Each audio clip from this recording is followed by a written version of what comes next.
ఇక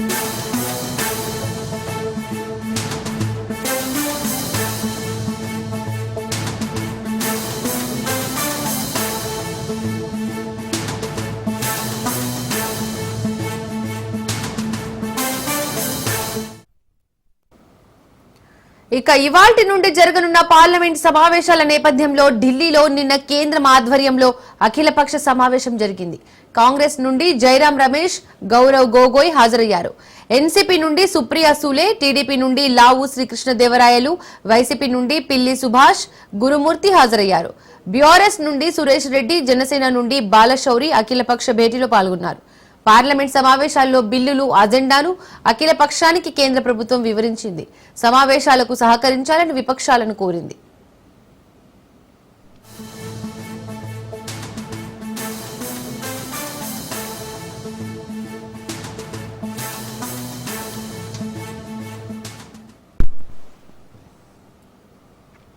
ఇవాల్టి నుండి జరగనున్న పార్లమెంట్ సమావేశాల నేపథ్యంలో ఢిల్లీలో నిన్న కేంద్రం ఆధ్వర్యంలో అఖిలపక్ష సమావేశం జరిగింది. కాంగ్రెస్ నుండి జైరాం రమేష్, గౌరవ్ గొగోయ్ హాజరయ్యారు. ఎన్సీపీ నుండి సుప్రియా సూలే, టీడీపీ నుండి లావు శ్రీకృష్ణదేవరాయలు, వైసీపీ నుండి పిల్లి సుభాష్, గురుమూర్తి హాజరయ్యారు. బీఆర్ఎస్ నుండి సురేష్ రెడ్డి, జనసేన నుండి బాలశౌరి అఖిలపక్ష భేటీలో పాల్గొన్నారు. పార్లమెంట్ సమావేశాల్లో బిల్లులు, అజెండాను అఖిల పక్షానికి కేంద్ర ప్రభుత్వం వివరించింది. సమావేశాలకు సహకరించాలని విపక్షాలను కోరింది.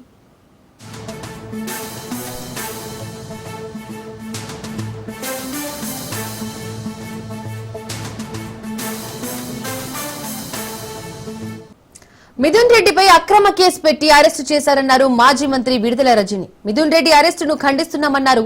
ఎలాంటి ఆధారాలు లేకుండా అరెస్ట్ చేశారన్నారు. జగన్ హయాంలో లిక్కర్ స్కామ్ జరగలేదని, మద్యం ధర పెంచి మద్యపానాన్ని తగ్గించామన్నారు. తమ హయాంలో ఎలాంటి స్కామ్లు జరగలేదన్నారు. అధికారులను బెదిరించి కొట్టి తప్పుడు స్టేట్మెంట్ తీసుకున్నారన్నారు. మా YSR Congress party Lok Sabha floor leader Mithun Reddy గారిని అక్రమంగా అరెస్ట్ చేశారు. ఇది అక్రమ కేసు, ఇది అక్రమ అరెస్ట్. ఈ అరెస్ట్ ని నేను తీవ్రంగా ఖండిస్తున్నాను.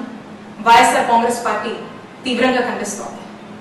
ఎటువంటి ఆధారాలు లేకుండా బిల్డప్ నారేటివ్స్, కుక్డ్ స్టోరీస్ తో వాటన్నిటిని బేస్ చేసుకుని ఈ అక్రమ కేసుని మిథున్ రెడ్డి గారి మీద కట్టి మరి ఈ రోజున అరెస్ట్ చేశారు. అధికారాన్ని ఉపయోగించి కొంతమంది గవర్నమెంట్ ఆఫీసర్స్ మీద, గవర్నమెంట్ ఎంప్లాయీస్ మీద, ఇంకా కొంతమంది మీద అధికారాన్ని ప్రయోగించి వాళ్ళని భయపెట్టి, బెదిరించి, తిట్టి, అవసరమైతే కొట్టి, ఆశ చూపించి ఫ్యాబ్రికేటెడ్ స్టేట్మెంట్స్ ని వాళ్ళ దగ్గర తీసుకొని ఆ స్టేట్మెంట్స్ ని బేస్ చేసుకొని మిథున్ రెడ్డి గారిని అరెస్ట్ చేశారు. దీన్ని లిక్కర్ స్కామ్ అని పేరు పెట్టి senior retired IAS Dhananjaya Reddy గారిని, ఓఎస్డీ కృష్ణమోహన్ రెడ్డి గారిని, చెవిరెడ్డి భాస్కర్ రెడ్డి గారిని, ఇప్పుడు మిథున్ రెడ్డి గారిని అరెస్ట్ చేశారు. మా హయాంలో, మా జగనన్న హయాంలో ఎటువంటి లిక్కర్ స్కామ్ జరగలేదు. ఇదే కాదు, ఏ స్కామ్ జరగలేదు. ప్రజల్లో లిక్కర్ కన్జంప్షన్ ని తగ్గించి గతంలో కన్నా ప్రభుత్వ ఆదాయాన్ని నిలబెడుతూ, ప్రభుత్వ ఆదాయాన్ని పెంచి ఈ రెండింటిని బ్యాలెన్స్ చేస్తూ కావాల్సిన మెజర్స్ తీసుకొచ్చినటువంటి పాలసీయే జగనన్న హయాంలో ఉన్నటువంటి లిక్కర్ పాలసీ. మేము దాన్ని చాలా ట్రాన్స్పరెంట్ గా జగనన్న హయాంలో ఈ పాలసీని అమలు చేయడం జరిగింది. మీరు అంటున్నారు కదా లిక్కర్ స్కామ్ అది ఇదని. అసలు వాస్తవంగా లిక్కర్ స్కామ్ ఎప్పుడు జరిగిందో చెప్పనా? చంద్రబాబు నాయుడు గారి హయాంలో 2014 నుంచి 2019 వరకు మీరు తీసుకొచ్చినటువంటి లిక్కర్ పాలసీ రూల్స్ అన్ని డివేట్ అయ్యి ఏ విధంగా మీరు లిక్కర్ ని ఏ విధంగా మీరు ఎక్స్ప్లాయిట్ చేశారో అప్పుడు జరిగింది. దాన్ని స్కామ్ అంటారు. ఇప్పుడు మళ్ళా చంద్రబాబు నాయుడు గారి హయాంలో ఈ సంవత్సర కాలంగా మీరు తీసుకొచ్చినటువంటి లిక్కర్ పాలసీ, అలాగే ఏ విధంగా మీరు సిండికేట్లు ఏర్పాటు చేసి మీకు నచ్చిన వాళ్ళకి షాపులు ఇచ్చి నచ్చిన రేట్లకి అమ్ముకోవచ్చు అనేటువంటి ఒక ఫ్రీడమ్ నుంచి ఆఖరికి లిక్కర్ ని డోర్ డెలివరీ దాకా కూడా తీసుకొచ్చి పెంచి పోషిస్తున్నారే, ఇది స్కామ్ అంటే. అప్పుడు ఇప్పుడు చంద్రబాబు నాయుడు గారి హయాంలో దీన్ని స్కామ్ అంటారు. వీళ్ళు స్కామ్ చేస్తూ మా జగనన్న హయాంలో లిక్కర్ స్కామ్ జరిగిందని మా వైఎస్ఆర్ కాంగ్రెస్ పార్టీ వాళ్ళని టార్గెట్ చేసి అక్రమంగా కేసులు పెట్టి, అక్రమంగా అరెస్టు చేసి, అక్రమంగా జైలు పాలు చేస్తా ఉన్నారు. ఈ అక్రమ కేసులు కట్టి, ఈ అక్రమ కేసులు పెట్టి అరెస్టు చేసి జైలు పాలు చేస్తే వైఎస్ఆర్ కాంగ్రెస్ పార్టీని ఇబ్బంది పెట్టొచ్చు, మా నాయకుడు జగన్మోహన్ రెడ్డి గారిని ఇబ్బంది పెట్టొచ్చు అని మీరు భావిస్తున్నారేమో. మీరు ఎన్ని ఇబ్బందులు పెట్టినా మేము ధైర్యంగా నిలబడతాము, ఎదుర్కొంటాము. వైఎస్ఆర్ కాంగ్రెస్ పార్టీ ప్రజల కోసం పోరాడుతూనే ఉంటుంది. మా నాయకుడు జగన్మోహన్ రెడ్డి గారు ప్రజల పక్షాన నిరంతరం పోరాడుతూనే ఉంటారు. Welcome back. వైసీపీ నేతలు మిథున్ రెడ్డి అరెస్టును ఖండిస్తున్నారు. ఏపీలో జరుగుతున్నది సుపరిపాలన కాదని, అరాచక పాలన అని ధ్వజమెత్తారు. టీడీపీ కక్షపూరిత పాలన చేస్తోందని ఆగ్రహం వ్యక్తం చేశారు. ప్రశ్నిస్తే అరెస్టులు చేస్తున్నారని ఫైర్ అయ్యారు. లిక్కర్ స్కామ్ కేసును తెరపైకి తీసుకువచ్చి అనేక మందిని అరెస్ట్ చేయాలని చూస్తున్నారని ఆరోపిస్తున్నారు. ఉంటే స్కామ్ జరగడానికి అవకాశం ఉంటుందా? గవర్నమెంట్ చేతిలో ఉంటే స్కామ్ జరగడానికి అవకాశం. డిస్టిలరీకి లాభం వస్తే ఎక్కువ ఆర్డర్ ఇస్తే ఎవడన్నా లంచం ఇస్తాడా? ఆర్డర్ తగ్గిస్తే ఇస్తాడా? ఇవన్నీ బేసిక్ కామన్ సెన్స్ క్వశ్చన్స్. వీటికి వీళ్ళు ఆన్సర్ ఇవ్వరు. ఊరికి మద్యం పాలసీ మార్చేయడం ద్వారా 1000 కోట్లు తీసుకున్నారు. పోనీ వీళ్ళు అంటున్న 1000 కోట్లు ఎక్కడ? 50,000 కోట్లు, 60,000 కోట్ల నుంచి అది 30,000 కోట్లు, 20,000 కోట్లు అయిపోయి ఇప్పుడు ఆఖరికి 3,200, 3,500 అంటున్నారు. ఇదే 3,000 వీళ్ళు అంటున్న కట్టుకథ 3,000 కోట్లనే 30 రకాలుగా చెప్తున్నారు. ఇన్వెస్ట్మెంట్లు చేశారంటారు, మళ్ళీ ఎన్నికల్లో ఖర్చు పెట్టారంట. అసలు ఎక్కడ డబ్బు ఎక్కడ ఉంది, ఎక్కడికి పోయిందంటే అసలు రికార్డులే తారుమారు తగలబెట్టేశారని కొత్తది ఏదో అందుకునేట్టున్నారు. బంగారు కొన్నారన్నారు, సినిమాలు తీశారన్నారు. మరి ఎన్నికల ఖర్చుకి ఎక్కడి నుంచి వచ్చింది? ఆఫ్రికాలో పెట్టుబడులు, దుబాయ్లో పెట్టుబడులు. ఏ సినిమా కథ దీని ముందైతే దిగదుడిపే. నువ్వు ప్రజల దృష్టి నుంచి తప్పించుకోవడానికి జగన్మోహన్ రెడ్డి నన్ను జైలుకు పంపాడు కాబట్టి ఆయన కానీ ఆయనతో ఉన్న వాళ్ళని కానీ పంపించి కక్ష తీర్చుకోవాలని ఇటువైపు ఒక దెబ్బకు 2 పీటలని అనుకుంటాడు. 2 కాదు, ఆ దెబ్బ వచ్చేసి ఆ తూట నీకే తగులుతుంది. కక్ష సాధనకు చర్యలకు ఎక్కువగా పాల్పడుతున్నారు. చంద్రబాబు నాయుడు చేసిన చాలా తప్పుడు కేసును పెట్టి ఒక పార్లమెంట్ సభ్యుల్ని ఈ విధంగా వేధించారని చెప్పారు. మరి ఇప్పుడు కూడా అతను అధికారంలోకి వచ్చినప్పటి నుంచి ఇప్పుడు దాకా అనేక కేసులు, ల్యాండ్లు అంటాడు, లేకపోతే ఈ తప్పుడు కేసులు అన్ని కూడా మదనపల్లి ఫైల్స్ అంటాడు. ఆ ఫైల్స్ కు నాకు ఏం సంబంధం, ఇప్పటిదాకా సంబంధం లేదని చెప్పి ప్రతి ఒక్కరు కూడా చెప్పారు. ప్రభుత్వం కూడా ఏమీ తేల్చలేకపోయింది. మరి ఇలాంటి తప్పుడు కేసులన్నీ కూడా అనేక రకాల కేసులన్నీ పెట్టి వేధించడం జరుగుతూ ఉంది. మరి అనేక రకాలుగా అనేక కేసులన్నీ కూడా మా మీద పెట్టడం జరుగుతూ ఉంది. ఇప్పుడు తారస్థాయికి చేరి ఈ లిక్కర్ స్కామ్ లో మా తనయుడు అంటే మిథున్ రెడ్డి గారి ప్రమేయం ఉంది అని చెప్పి ఆయన 3 సార్లు ఎంపీకి రాష్ట్ర ప్రభుత్వంలో ఏమన్నా పాల్గొనేదానికి, పాలు పంచుకునేదానికి అవకాశం ఉందని అడుగుతాను. వైఎస్ఆర్ కాంగ్రెస్ పార్టీని ఏ విధంగా అణిచివేయాలి, వైఎస్ఆర్ కాంగ్రెస్ పార్టీని ఏ విధంగా నాశనం చేయాలి అనేటువంటి ఏకైక దృక్పథంతోనే ఈ రాష్ట్ర ప్రభుత్వం పనిచేస్తున్నట్టుగా అర్థమవుతోంది. ఎందుకంటే ఒక లిక్కర్ కేసే కాదు, అనేకమైన కేసులు చంద్రబాబు నాయుడు గారికి, లోకేష్ గారికి ఎవరి మీద కక్ష ఉందో వారందరినీ దీనిలో దూర్చేయడానికి లిక్కర్ స్కామ్. అసలు స్కామే లేదు, లిక్కర్ స్కామ్ నాకు అర్థం కాల. దోపిడీకి వీలుగా నూతన మద్యం విధానాన్ని వైఎస్ఆర్ కాంగ్రెస్ పార్టీ తీసుకొచ్చింది అనేటువంటి మాట మాట్లాడుతున్నారు. పెద్దిరెడ్డి రామచంద్రారెడ్డి గారు చంద్రబాబు నాయుడు గారితో సమకాలికుడు. అది కూడా ఒక కక్షే. 1 జగన్మోహన్ రెడ్డి గారిని ఇబ్బంది పెట్టడం, 2 మిథున్ రెడ్డి గారి కుటుంబం మీద ఉన్న కక్షని తీర్చుకోవడం, పాపలేసేద్దాం అనేటువంటి భావంతో ఎన్ని వందల మందిని మీరు అరెస్ట్ చేసినా, ఎన్ని వందల మందిని మీరు జైలుకు పంపినా, ఎంతమంది నాయకుల్ని మీరు పంపినా వైఎస్ఆర్ కాంగ్రెస్ పార్టీని అసలేరు. ఇది తెలుసుకోండి. ఈ లిక్కర్ స్కామ్ తీసుకొచ్చి వైఎస్ఆర్ కాంగ్రెస్ పార్టీని జగన్మోహన్ రెడ్డి గారికి ముఖ్యులుగా జగన్మోహన్ రెడ్డి గారికి అండగా ఉన్నారు. ఏదో రకంగా జగన్మోహన్ రెడ్డి గారిని ఇబ్బంది పెట్టాలా, వారిని ముఖ్యుల్ని ఇబ్బంది పెట్టాలని చెప్పి ఈ రోజు తెరపైకి ఈ లిక్కర్ స్కామ్ తీసుకురావడం జరిగింది. ఈ రోజు ఈ లిక్కర్ స్కామ్ చూస్తే ఫస్ట్ ఏమో 50,000 కోట్లు అన్నారు, తర్వాత ఏమో 30,000 కోట్లు అన్నారు, 20,000 కోట్లు అన్నారు, తర్వాత 3,000 అన్నారు, ఇప్పుడేమో 2,000 చిల్లర.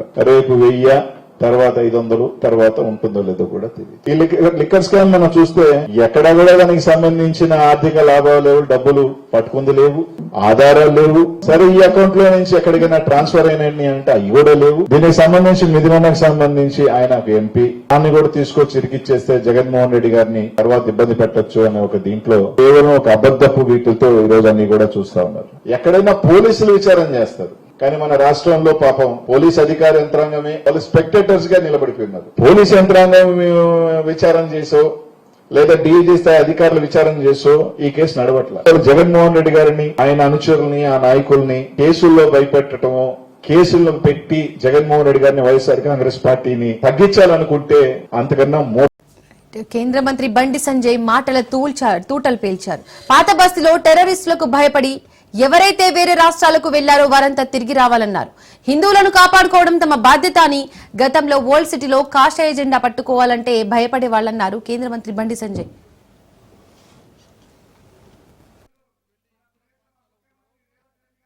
ఇవాళ మళ్ళీ చెప్తున్న పాత బస్తీ నుంచి ఎవరైతే ఇక్కడ టెర్రరిస్టు బాంబులకు భయపడి, ఇక్కడ జిహాదీ ఉగ్రవాదు యొక్క ఆగడాలు అరాచకాలకు భయపడి ఇక్కడ నుంచి వెళ్లి ఇతర ప్రాంతాల్లో ఉంటున్నారో, మళ్ళీ నేను అప్పీల్ చేస్తున్నా, ఈ సింహవాహిని అమ్మవారి సాక్షిగా నేను చెప్తున్నాను. ఆ భాగ్యలక్ష్మి అమ్మవారి పాదాల సాక్షి చెప్తున్నా, మీరందరూ తిరిగి రండి, పాత బస్తీకి రండి.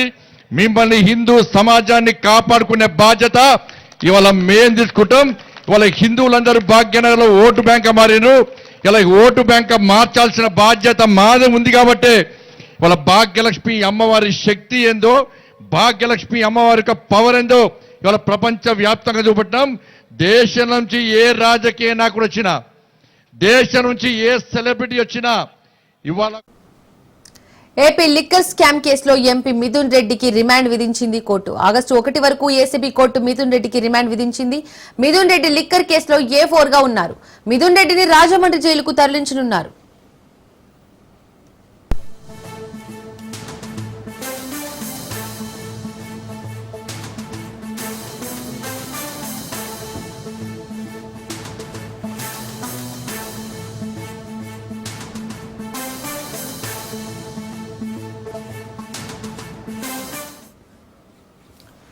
న్యాయస్థానంలో మిథున్ రెడ్డి అరెస్ట్ లిక్కర్ కేసుపై వాదనలు జరిగాయి.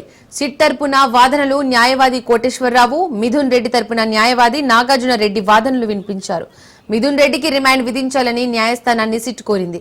దీనికి డిఫెన్స్ న్యాయవాదులు ఏమాత్రం అభ్యంతరం తెలపలేదు. దీంతో లంచ్ బ్రేక్ తర్వాత నిర్ణయం వెల్లడిస్తామన్న న్యాయమూర్తి లంచ్ బ్రేక్ తర్వాత రిమాండ్ విధిస్తూ తీర్పునిచ్చారు.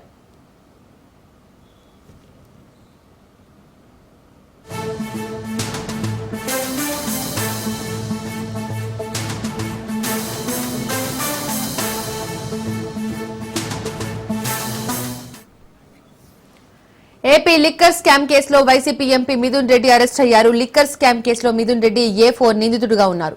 కాగా ఈ కేసుకు సంబంధించి సిట్ అధికారులు మిథున్ రెడ్డిని విచారణకు పిలిచి 6 గంటల పాటు ప్రశ్నించారు.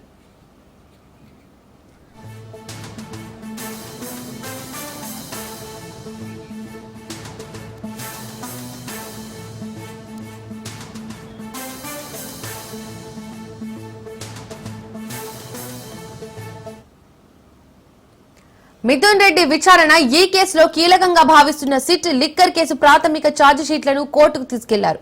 300 పేజీలతో కూడిన ఈ ఛార్జ్ షీట్ లో 100కు పైగా RFSL నివేదికలు పొందుపరిచినట్లు సమాచారం. 62 కోట్లు సీజ్ చేసినట్లు సిట్ అధికారులు ఛార్జ్ షీట్ లో తెలిపారు. ఈ కేసుకు సంబంధించి ఇప్పటి వరకు 268 మంది సాక్షులను సిట్ విచారించింది.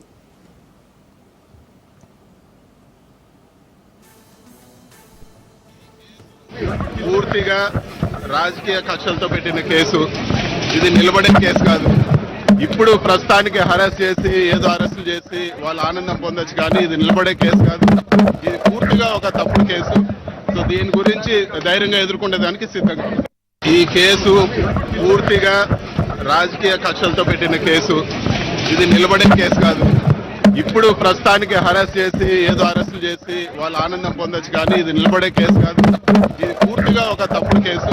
సో దీని గురించి ధైర్యంగా ఎదుర్కొనేదానికి సిద్ధంగా. ఈ కేసు పూర్తిగా రాజకీయ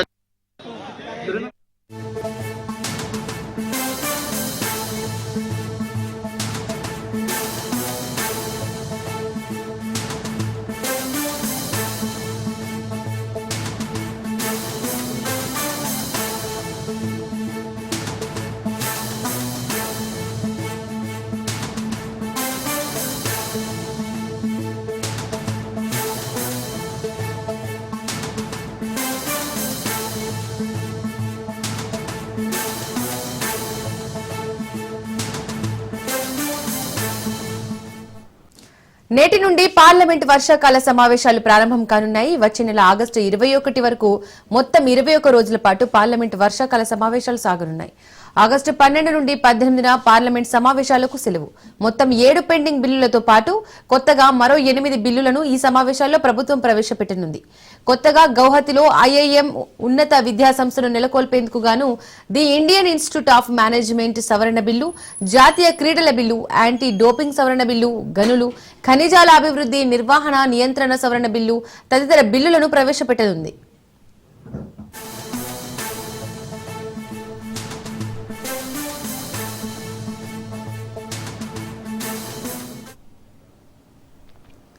అలాగే లోక్సభ రాజ్యసభ ఆమోదం పొందాల్సిన పెండింగ్ లో ఉన్న పలు బిల్లులు ఈ సమావేశాల్లో ఆమోదం పొందే అవకాశం ఉంది.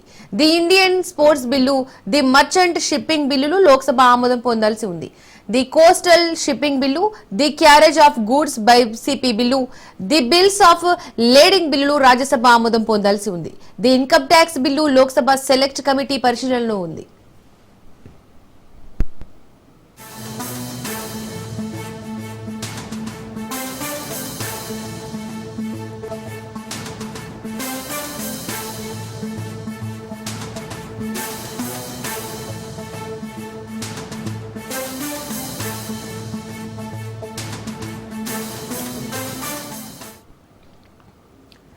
నేటి నుండి పార్లమెంట్ వర్షాకాల సమావేశాలు ప్రారంభం కానున్నాయి. వచ్చే నెల ఆగస్టు 21 వరకు మొత్తం 21 రోజుల పాటు పార్లమెంట్ వర్షాకాల సమావేశాలు సాగనున్నాయి.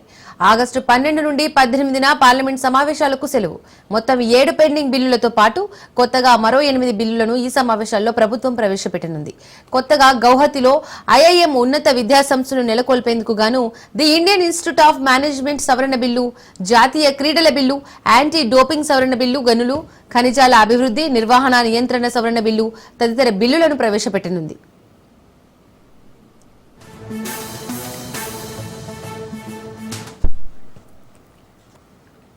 అలాగే లోక్సభ రాజ్యసభ ఆమోదం పొందాల్సిన పెండింగ్ లో ఉన్న పలు బిల్లులు ఈ సమావేశాల్లో ఆమోదం పొందే అవకాశం ఉంది. The Indian ports bill, the merchant shipping బిల్లులు లోక్సభ ఆమోదం పొందాల్సి ఉంది. The coastal shipping bill, the carriage of goods by CP bill, the bills of lading బిల్లులు రాజ్యసభ ఆమోదం పొందాల్సి ఉంది. The income tax bill Lok Sabha select committee పరిశీలనలో ఉంది.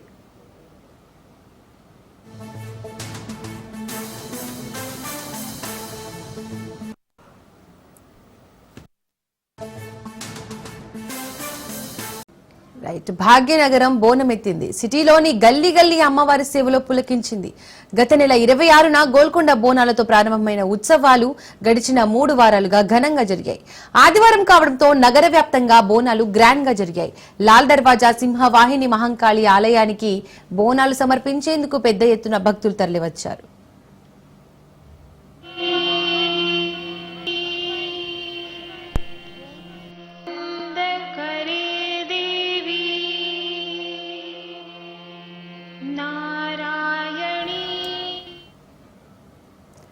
తెల్లవారుజామున అమ్మవారికి బలిహరణం, అభిషేకం అనంతరం భక్తులు బోనాలు సమర్పించారు.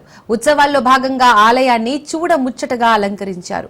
పాతబస్తిలోని హరిబౌలి, అక్కన్న మాదన్న, దర్బార్ మైసమ్మ, కోవబేట బంగారు మైసమ్మ, బేట చందులాల్ మాతేశ్వరి, ముత్యాలమ్మ, గౌలీపుర మహంకాళి మాతేశ్వరి, కోట మైసమ్మ, సుల్తాన్ షాహీ జగదాంబ, ఉప్పుగూడ మహంకాళి, చార్మినార్ భాగ్యలక్ష్మి, హరిజన బస్తీ నల్లపోచమ్మ, చంద్రాయనగుట్ట బంగారు మైసమ్మ, ట్యాంక్ బండ్ కట్టమైసమ్మ, అంబర్పేట మహంకాళితో పాటు తదితర ప్రధాన ఆలయాల్లో బోనాల శోభ కొనసాగింది.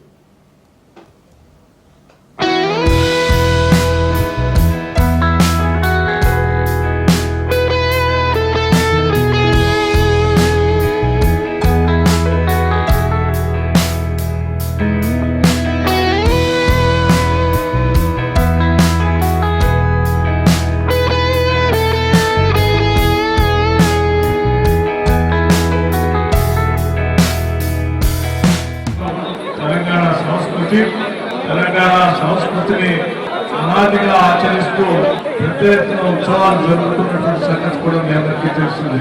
మరీ ముఖ్యంగా హైదరాబాద్ నగరంలో ఇప్పుడే పెద్దలు మంత్రివర్గంలో కొత్త ప్రభాకర్ గారు చెప్పినట్టుగా గోల్కొండలో మొదలయ్యేటువంటి బోనాలు ఉత్సవాలు సికింద్రాబాద్ నుంచి లాల్ దర్వాజా లో ఉన్నటువంటి ఇక్కడ సింహవాహిని మహంకాళి అమ్మవారి వారికి జరుగుతున్నటువంటి బోనాల ఉత్సవాలు అత్యంత ప్రశాంతంగా, అత్యంత భక్తి పారవశ్యంతో నగరంలో జరుపుకుంటున్నాం.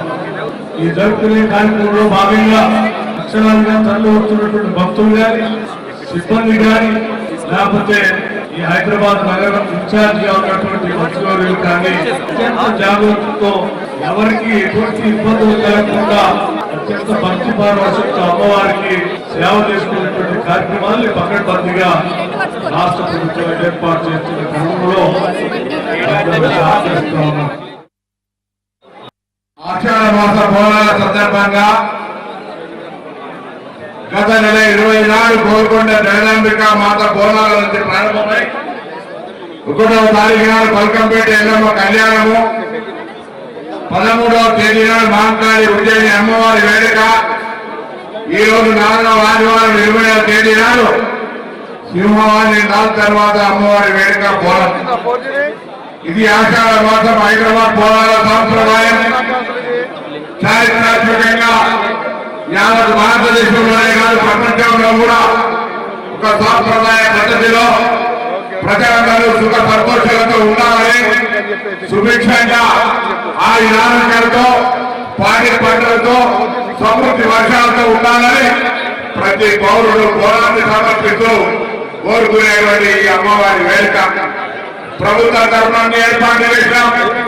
గౌరవ ముఖ్యమంత్రి గారు, ఉప ముఖ్యమంత్రి గారి ఆదేశాల మేరకు ఎక్కడ కూడా హైదరాబాద్ బోనాల ఏర్పాట్లో అటు రెవెన్యూ అధికారులు కానీ, దేవాదాయ శాఖ కానీ, పోలీస్ శాఖ సమన్వయంతో జిహెచ్ఎంసీతో సహా అందరూ కూడా ఎక్కడ కూడా భక్తులకు అసౌకర్యం లేకుండా భక్తుల యొక్క సహకారంతో మాత్రమే సాధ్యమైంది. ఉత్సవ కమిటీ సభ్యులకు, తెలంగాణ ప్రజలందరికీ లాల్ దర్వాజా సింహవాహిని మహంకాళి అమ్మవారి బోనాల సందర్భంగా మనస్ఫూర్తిగా శుభాకాంక్షలు తెలియజేస్తా ఉన్నాను. మరి హైదరాబాద్ నగరం ఒకప్పుడు డేంజర్లో ఉన్నప్పుడు 1908లో ఈ అమ్మవారిని నిలబెట్టుకొని ఈ అమ్మవారే మన మొత్తం సిటీని కూడా కాపాడాలనుకొని ఆనాటి నుంచి అమ్మవారిని నిలబెట్టుకున్నాం. మరి 1908 అంటే దాదాపు 120 సంవత్సరాల నుంచి కూడా మనం అమ్మవారిని కొలుస్తూ ఉన్నాం. మరి ఇటువంటి అమ్మవారిని, ఇంత గొప్ప అమ్మవారిని రీతి రివాజు మనం తప్పకుండా దాన్ని కొనసాగిస్తూ మన సంస్కృతిని ముందుకు తీసుకెళ్తూ బోనాలు ఎత్తుకొని వచ్చినటువంటి మా ఆడబిడ్డలందరికీ హృదయపూర్వకంగా శుభాకాంక్షలు. అదేవిధంగా మా ఆడబిడ్డలు బోనాలు ఎత్తడానికి వారికి సహకరిస్తూ ఇంత పెద్ద ఎత్తున ఏర్పాటు చేసిన మా అన్నదమ్ములందరికీ కూడా హృదయపూర్వకంగా శుభాకాంక్షలు. మరి సాయంత్రం అయితే మా యువ మిత్రులందరూ కూడా పలారం బండ్లు తీసుకొని పెద్ద ఎత్తున అమ్మవారి యొక్క వైభవాన్ని మరి గల్లీ గల్లీలో చాటుతారు. వారందరికీ కూడా శుభాకాంక్షలు తెలియజేసుకుంటూ ఆ అమ్మవారి దయ వల్ల తెలంగాణ బాగుండాలి, మంచిగా వర్షాలు పడాలి, పంటలు పండాలని కోరుకుంటూ చైర్మన్ మారుతి యాదవ్ గారికి, వారి కమిటీ సభ్యులందరికీ హృదయపూర్వకంగా ధన్యవాదాలు.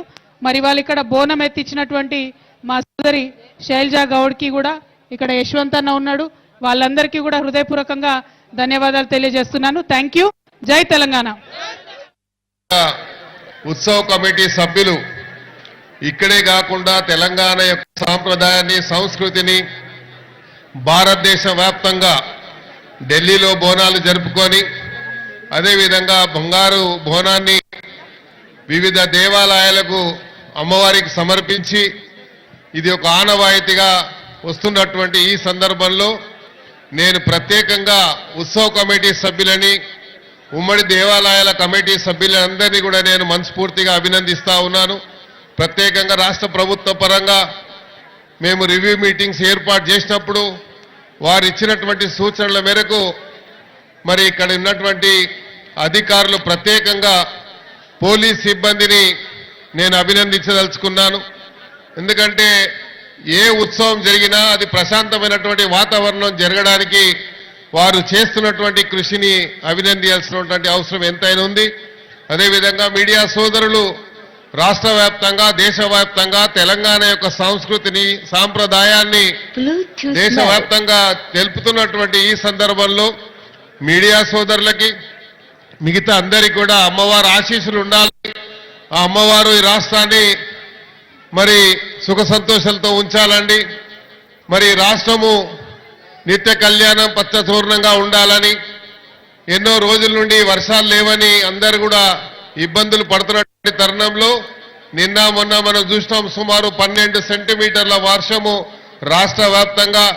రైతులకు కూడా ఇది శుభ సూచకమని కూడా ఈ సందర్భంగా తెలియజేసుకుంటూ, ఈ తెలంగాణ గడ్డ మీద బోనాలు, బతుకమ్మ లాంటి అద్భుతమైన పండుగలలో ప్రతి ఇంటి నుంచి కూడా హిందూ ధర్మ సంస్థాపనకు ఆడబడుచులు చక్కగా అందంగా సనాతన ధర్మం ఏ వస్త్రధారణ మనకిచ్చిందో, ఏ బట్టలు ఇచ్చిండ్రో, అంటే చిన్నపిల్లలు లంగా ఓణీలలో కానీ, ఇంకా చిన్న బిడ్డలు లంగా జాకెట్లు వేసుకొని కానీ, పెద్ద మనుషులు చీర కట్టుకొని కానీ, చక్కగా బొట్టు పెట్టుకొని, గాజులు వేసుకొని, జుమ్కీలు పెట్టుకొని, వాళ్ళ దగ్గర ఉండే నగలన్నీ ధరించుకొని, తల నిండా పూలు పెట్టుకొని, కాళ్లకు పసుపు రాసుకొని, అందమైన గజ్జలు పెట్టుకొని, మెట్టలు పెట్టుకొని, ఈ దినం ఎంత గొప్ప విశేషమైన విషయం అంటే మనం భూమితోటి కలిసి ఉన్నాము, భూమాతతోటి మనం అలగ్గై ఉండలేము